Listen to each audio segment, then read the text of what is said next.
Modern जंग अब बारूद और गोलों से ज़्यादा इलेक्ट्रोमैग्नेटिक स्पेक्ट्रम पर लड़ी जाती है। मार्च 2026 में पाकिस्तान एयरफोर्स ने फ़िज़ाओं में एक ऐसा साइलेंट मुहाफ़िज उतारा है जिसने दुश्मन के रडार सिस्टम की नींदें हराम कर दी हैं। हम बात कर रहे हैं हवा SOJ की, जो महज एक जहाज़ नहीं बल्कि फ़िज़ा में चलता फिरता एक इलेक्ट्रॉनिक अटैक प्लेटफॉर्म है। लेकिन सवाल ये है, क्या हवा SOJ वाकई इंडिया के माहिर दिफा समझे जाने वाले S-400 मिसाइल सिस्टम को अंधा कर सकता है?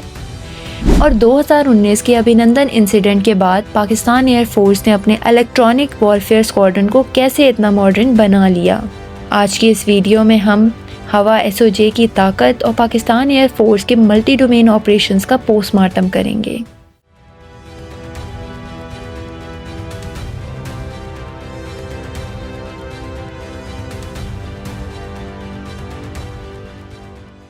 सत्ताईस फरवरी 2019 इंडिया के पायलट अभिनंदन अपनी कंट्रोल रूम से बार बार आने वाली टर्न बैक की कॉल नहीं सुन सका था।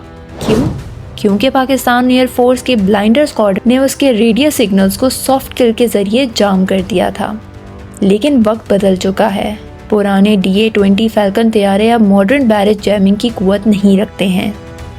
इसलिए पाकिस्तान एयरफोर्स ने टर्की की मदद से बोम्बार्डियर ग्लोबल 6000 बिजनेस जेट को एक इंतहाई खतरनाक हवा SOJ स्टैंड ऑफ जैमर में तब्दील कर दिया है। ये नया सिस्टम न सिर्फ दुश्मन के सिग्नल्स पकड़ता है बल्कि उन्हें 100 किलोमीटर दूर से जाम भी कर सकता है।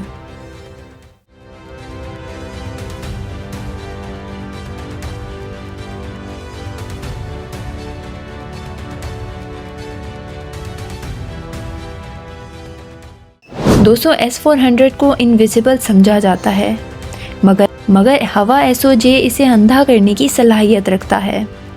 टर्की की हवा कंपनी ने इसे इस तरह डिज़ाइन किया है कि ये S-400 के रडार्स को इतना नॉइस और फेक सिग्नल्स भेजता है कि दुश्मन को समझ ही नहीं आता कि उनका असली टारगेट कहाँ है।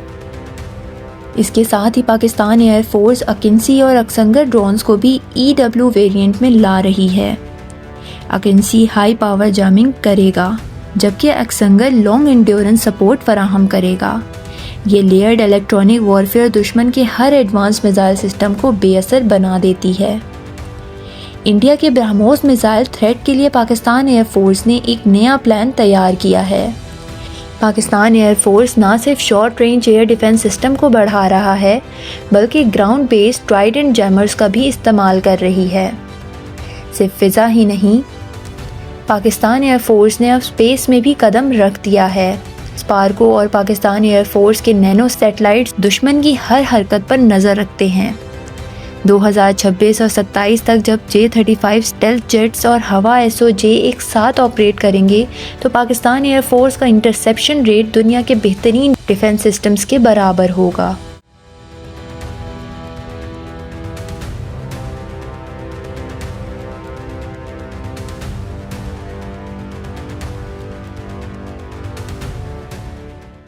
दोस्तों, इंडिया का डिफेंस बजट $90 बिलियन का है, जो पाकिस्तान से 10 गुना ज़्यादा है।